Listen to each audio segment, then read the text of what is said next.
Hello and welcome to this NewsMobile special. We are with Australia's High Commissioner to India, Harinder Sidhu. Welcome to NewsMobile now. Thank you so much, Saurabh. I'm so delighted to be here. Pleasure.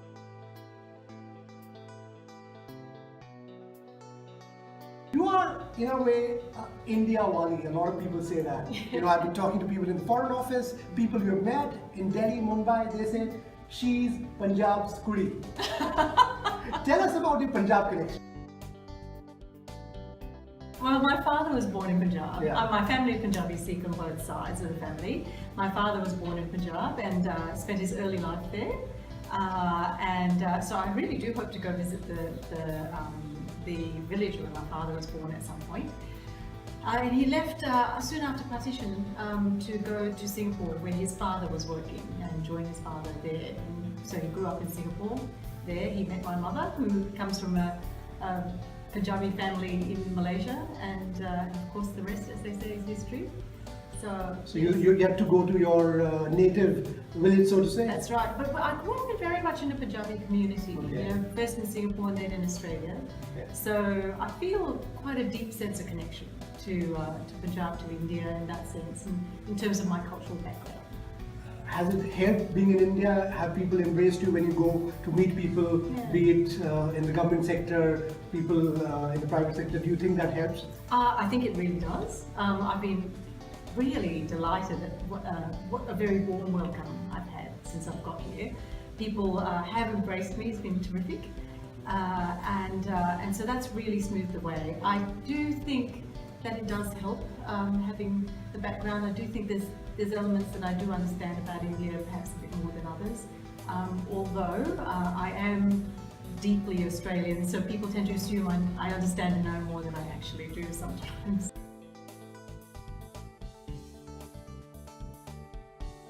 One of the big turnaround has been the number of visas that you've issued. The number of Indians going to Australia has increased. I believe in May alone, 27,000. That's a big number. That's very true. That's very true. And that's about an 18% increase on May last year. So that's a dramatic increase. Why is that happening? Have you streamlined the visa process? And what does anybody who's looking to go and visit amazing tourist places in Australia, what are the 3 things that you look out for?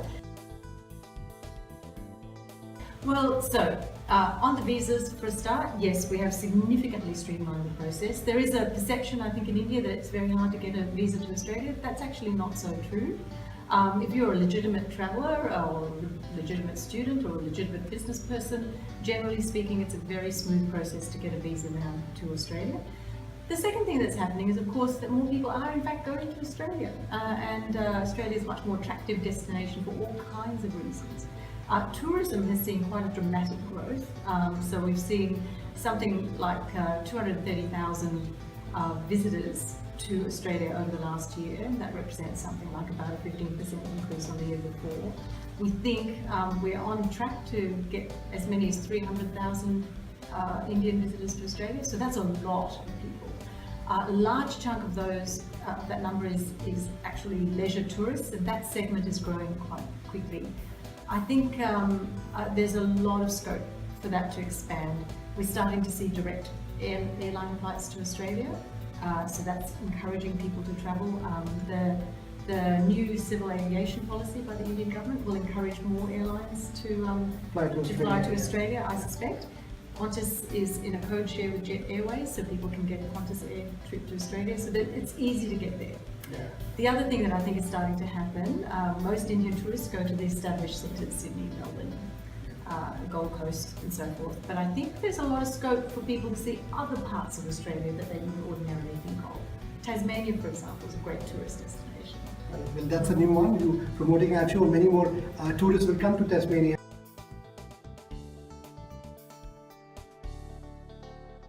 Tell me, students, a lot of students will be watching it.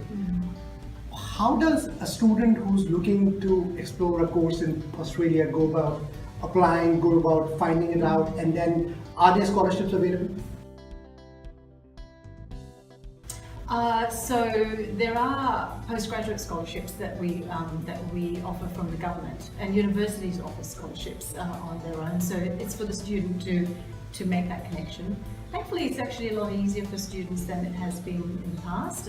One is the internet. Most Australian universities have all their information on the internet.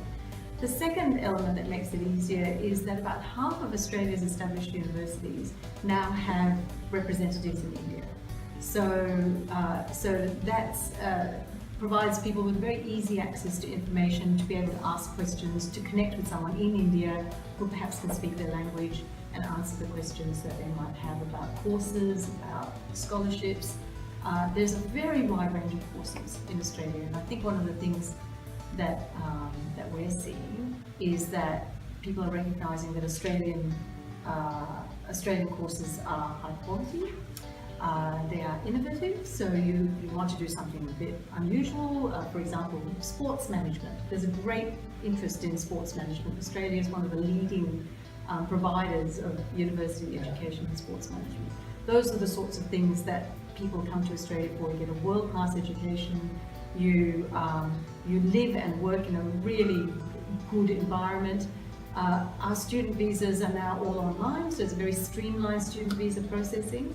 And not only that, when you graduate, most student visas allow you to work for between 2 and 4 years in Australia and stay on and work. So you come back to India with a world-class education and work experience. It's a really good deal.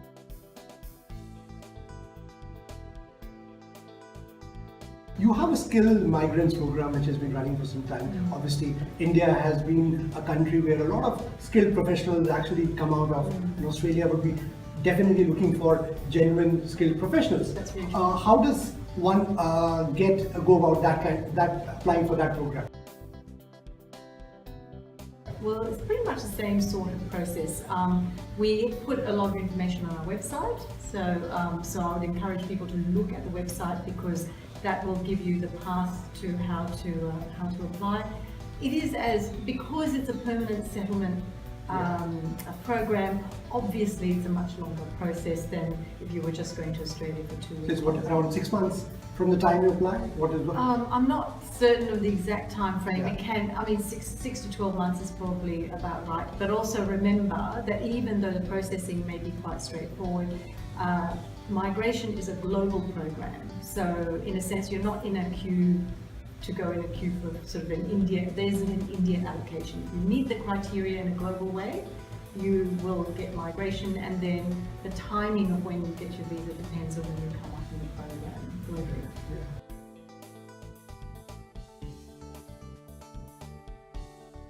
You've been fond of Bollywood films. Bollywood has had Australia Connect. You had Pallavi Sharda starring in a Bollywood film. She's from Australia. That's right.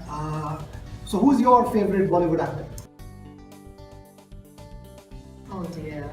I'm gonna make half the population happy and half unhappy, I suspect. Doesn't matter. You can talk about your personal choice. Well, Shukla has been my absolute. I've been a fan for about 20 years. Okay. Yeah. Did you get an opportunity to meet him as well? Not yet. I'm working on it. Sure. I did meet Amitabh Bachchan a couple of days ago, so that was a great privilege. Actually, I admire him greatly. Very good. And I believe as a kid you watched a movie by Mumtaz. If I did my research correctly. Goodness me, you really have researched me. So I watched, it's the very first film I remember seeing, which was Brahmachari with Shami Kapoor and Mumtaz. But I've seen a lot of movies since. Yeah, and so are you encouraging more Bollywood films to be shot in Australia? Yeah, absolutely. You know, we've been talking about tourism.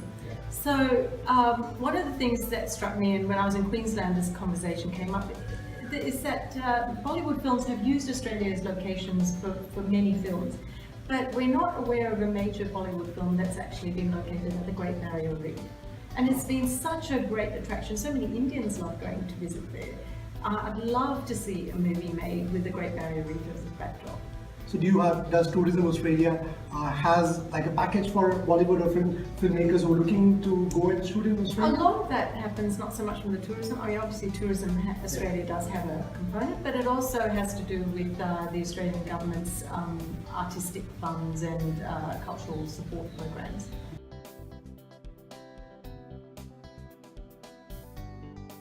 High Commissioner, one of the concerns is why I believe a lot of genuine visa seekers suffer, because some unscrupulous agents and some people try to really fudge their way through. What is your message to those people who are trying to do that and people who get duped by all these agents? Yeah, I mean, I think the best thing I can say is to please do your homework. It's really important that people understand what they are getting into. A lot of information is available on the Australian Embassy website. Please go and look at that, because that does give people a path to determine whether or not people can, whether they can successfully apply or not. And do question what people are telling you. Make sure that you seek out someone who's credible. There are a lot of claims that are made by people. I'm very sad that people do get duped. It's not ever our intention to put people into a difficult situation. What is the rejection rate approximate? How many visas or fraud cases do you usually get? It varies from segment to segment, obviously. And it varies from time of year. So I can't really be definitive about that. Student visas can be from a fairly low number to anything as high as 20 or 30%. But it's not a fixed number. We don't automatically reject. It really does depend case by case. In every single visa category, we look at the circumstances of each individual applicant and we make a judgment on each individual applicant. There's no quota in the sense of, we will accept so many, reject so many. But we carefully look to see whether people are genuine applicants.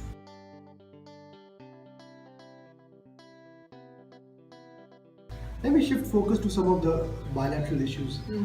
Economic trade is growing, it's close to 20 billion now. Obviously it can be much more. So do we expect some kind of nuclear commerce happening? Yeah, well, I certainly am hopeful that that will be the case. We, as you know, concluded the civil nuclear agreement a couple of years ago, and we're now we have only just recently settled what they call the administrative arrangements, the implementing arrangements under that agreement. So that now opens the door for commerce to occur, and that now is in the hands of commercial entities in Australia who are obviously looking at the opportunities and negotiating contracts. I'm genuinely hopeful that we'll see that. Is there any trade figure that you have in mind, or you have set an agenda that this is what I'm going to do while you are here? Not in terms of numbers, but my agenda very much is to broaden the base of the trade. 75% of Australia's trade to India is basically around three commodities, and that is coal, gold, and copper ores. I think that there's a lot of scope to broaden the base of that trade, not just in terms of the products that we export to India, or in fact that we import from India, because there is a lot of scope for Australia to also take Indian products, but also in terms of services, professional services, tourism, those sorts of things count as trade and count as part of the economic relationship. So what I'd like to see is a broadening and diversifying of the trading relationship. That's very important.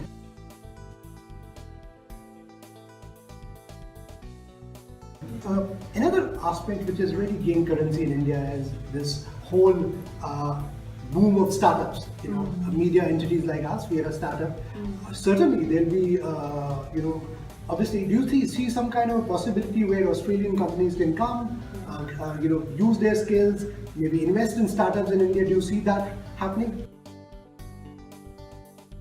I do, and I'd be delighted to see a lot of it happening. And I tell you why. Australia is largely a services economy. We're also a knowledge economy, where we have a highly educated population. India also has a substantial, highly educated, English-speaking population. There is almost a natural synergy between the two. Both our governments have put out a strategy for innovation and technology. The Australian government announced one not so long ago, the National Innovation and Science Agenda, we call it, and that provides a great deal of support for startups, for high technology, cooperation, for investments. And I noticed that the Indian government is doing much the same sort of thing, Digital India, Skilling India, Startup India. I just think that there is a natural connectivity between the two. I'd be very surprised if it doesn't happen.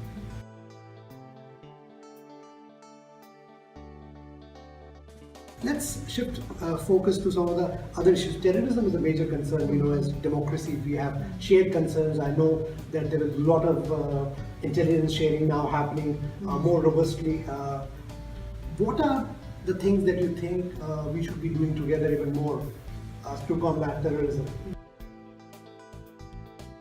Yes. So I'm glad you raised that, and I think the recent events in Dhaka in particular have really sharpened focus for both our countries. I think there is a great deal we can do in terms of deepening the collaboration we have. So to be clear, we have very good collaboration already with India in terms of cooperating on exactly the things you're talking about, intelligence sharing, learning lessons from each other about de-radicalization, for example, or identifying people who may be on the path to radicalization. It's an issue of very, very grave concern for Australia. So there are, I guess my main point there is there has been quite some cooperation between us, but I do think that we haven't focused so much on South Asia, but with the Dhaka events, I think there is a much higher focus. We have now the platform to deepen our engagement, and we're very ready to do that. One finds, and you mentioned Dhaka, and these were all, people who came from well-educated backgrounds, and obviously social media has somehow become, in many ways, a fertile ground as well. So you have mechanism now to actually make sure, and I do know that India is also making efforts to see that the de-radicalization that you're talking about. So does Australia has a mechanism where you can actually sift through and see if some people are veering towards wrong ideology? There's no one way of tackling radicalization, and really it boils down to the problem that we don't really understand what causes one person to follow that particular path. The drivers are very different for everybody. So what we're learning from our Indian colleagues, for example, is not just focusing on social media, although obviously we watch that, but also working with communities and working with families. And so there are a number of ways that we can engage the community in this. Social media is obviously one, and we have in fact done a fair bit of work which we have been talking to a number of governments about the sorts of things we've been doing to try to identify early activity. But that's not the only solution, because there are many paths to radicalization.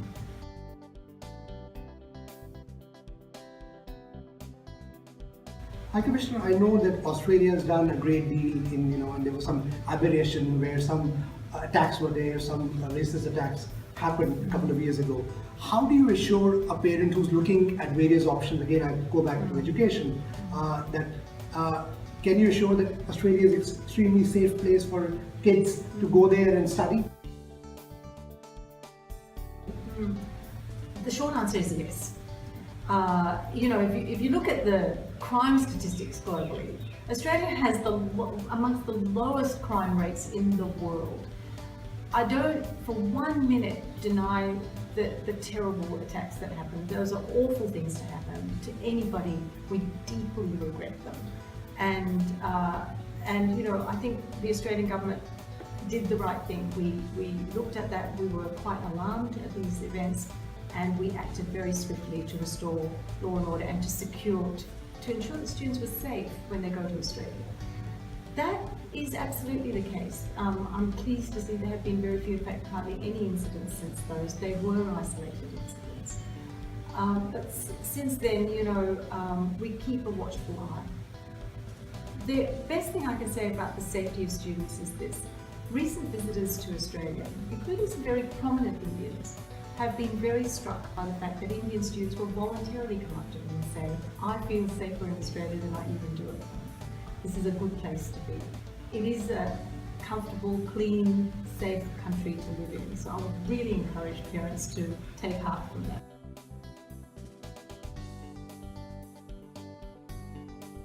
Talked about clean and comfortable place. I know you've worked a great deal on climate change, and that's one thing which Australia can really help India on, and on smart cities. What are the ideas that you think Australia can actually help or supplement India's efforts towards smarter cities and cleaner cities?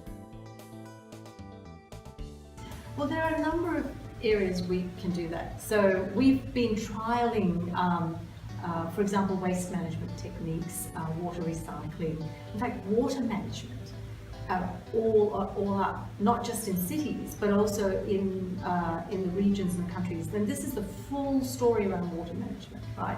Preserving water, keeping rivers safe and clean, and managing the flow of water for agriculture and irrigation.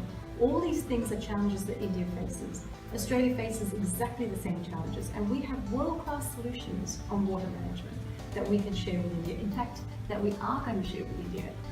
In September this year, an Australian-based international organisation, the International River Symposium, will be holding its annual conference here in Delhi. And that's one area where we bring experts from all over the world to talk about exactly these issues. So that's one thing.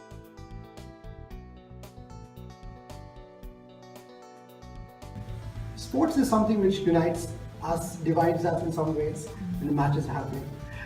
Depending on who wins. Exactly. So tell me, what can be done more, or what are any other things which you're planning to promote sporting ties between India and Australia, maybe getting more young Indians to go and train in Australia and vice versa, maybe getting Australians to come in? You know, it's one of these unique areas in sports. It's kind of good we talk about this on the cusp of the Rio Olympics. One of the good things about Australia and India is that we share a real passion for sport.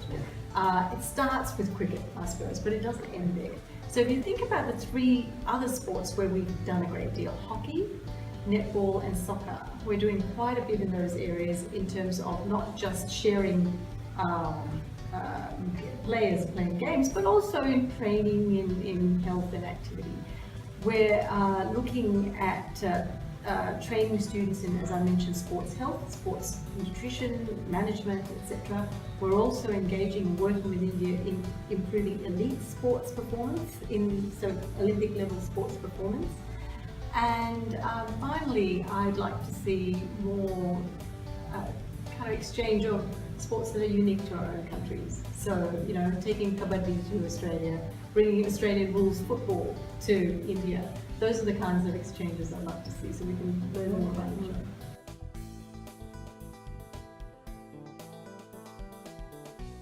Well, before I wrap up, tell me, so what is your typical day like? How do you spend your day, being in Delhi when you are at work, and what are weekends like for you? Goodness me, I don't know. I don't think I have a typical day. Most days involve a mixture of things. It involves, obviously there's paperwork to be done in the office. A typical day might involve meeting with a secretary of a department or a minister. That's today. I've done both. And discussing various elements of cooperation, sort of the things that we've been talking about, but kind of getting it down to the granular level, seeing what we can do to push the relationship forward. I might engage on cultural issue, for example, working with writers or artists of some sort, and resolving any particular issues, for example, that an Australian company might have in doing business, unblocking hurdles, those sorts of things. So I spend a great deal of my day interacting with people, talking to people. It's something I enjoy doing immensely. I know, you're a people's person. So what's your stress buster? My stress buster? Yeah. I run. Oh. Yeah. That way you can't think of anything when you are out of breath, I find. It's very I can see your fitness feet. And what about any music? Are you a music buff? I am. I love listening to music, and I play piano a little. So yes. Yeah. We should get you to No. play piano next time. And what about do you read? Yes, I'm a big reader. What are you reading currently? I'm reading a book by Anna Funda called All That I Am. She's an Australian writer, and so that's I'm kind of heavily involved, deep in that. Sadly, it's a set around people who've survived Nazi Germany, so it's not a terribly cheerful book, I have to say. But it's a really good read, and it's a complete escape from everything else. And what are the songs on your playlist? Songs on my playlist at the moment? I've been listening to an Australian singer, Vance Jones, a song called Riptide, and another one by the Counterparts. There's a couple of, I have a very strange taste in music. As long as music to ears is all right. That's exactly right, yeah. Thank you very much. That was High Commissioner Harinder Sidhu of Australia telling us, bearing us, or giving us a sense of what the real agenda of India-Australia cooperation is all about. Thank you very much for talking to NewsMobile.